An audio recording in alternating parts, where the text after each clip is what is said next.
टाली नहीं जाती। एक माँ अपने 4 बच्चों को बर्तन मांझ के भी पेट पालती है, लेकिन 4 बच्चे मिलके एक माँ की पेट पाली नहीं जाती, पाली नहीं जाती। एक बार माँ के लिए जोरदार ताली होती है।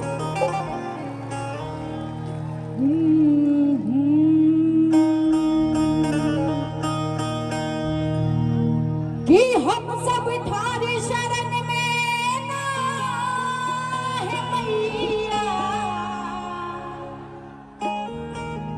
थारे शरण में ना।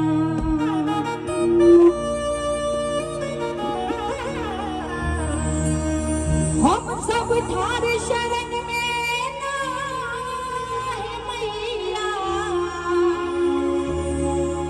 थारे शरण में ना। बोलते छठी मैया की, हे मैया मोरी, हे मैया मोरी, हे मैया मोरी, लियो हमारी अरजिया, हम सब थारे शरण में ना। हे मैया मोरी, लियो हमारी अरजिया, हम सब थारे शरण में ना। हम सब थारे शरण में ना। मैया थारे शरण में ना। हम सब थारे शरण में ना है मैया, थारे शरण में ना। हे मैया मोरी, हे मैया मोरी। और नाल के ताल पर ताली बजवे के छे। दोनों हाथ ऊपर उठाकर और ताली बजाकर। हे मैया मोरी, हे मैया मोरी, हे मैया मोरी, लियो हमारी अरजिया, हम सब। हे मैया मोरी, लियो हमारी अरजिया, हम सब तुम्हारी शरण में ना।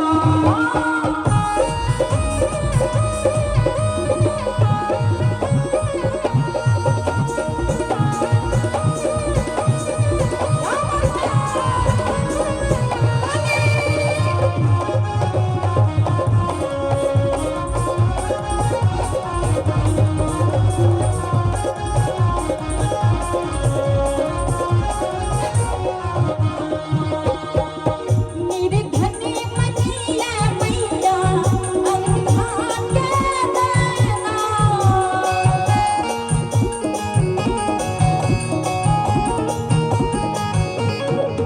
निर्धनी मनिया मैया, अवधान के देना। माहे शरण लगइयो ना, माहे शरण लगइयो ना। हे मैया मोरी, हे मैया मोरी। और ताली बाजे के जय बोलते छठी मैया की, हे मैया मोरी, लियो हमारी अरजिया, हम सब। हे मैया मोरी, लियो हमारी अरजिया, हम सब तुम्हारी शरण में ना।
और पीछे वाले भैया के लिए कहना है क्या? कि अमुआ लगवला राजा हो, अमुआ लगवला। कि अमुआ लगवला राजा हो, अमुआ लगवला। काहे न लगवला राजा हो, काहे न लगवला राजा हो। निमिया के कछिया काहे न लगवला राजा हो, निमिया के कछिया काहे न लगवला राजा हो। अमुआ लगवला राजा हो,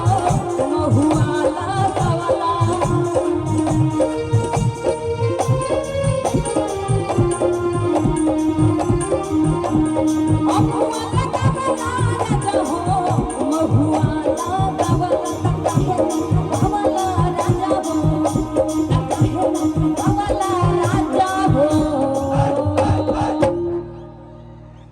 और एक बार मीठ पीछे वाले भैया जितने भी खड़े हैं दोनों हाथ उठा के और ताली बजा के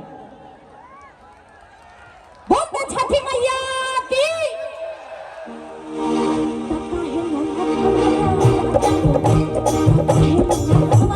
राजा हो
एक बार इधर वाले भैया दोनों हाथ उठा के और ताली बजा के बोलते छठी मैया की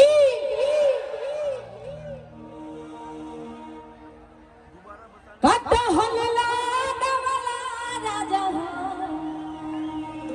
अबर हरला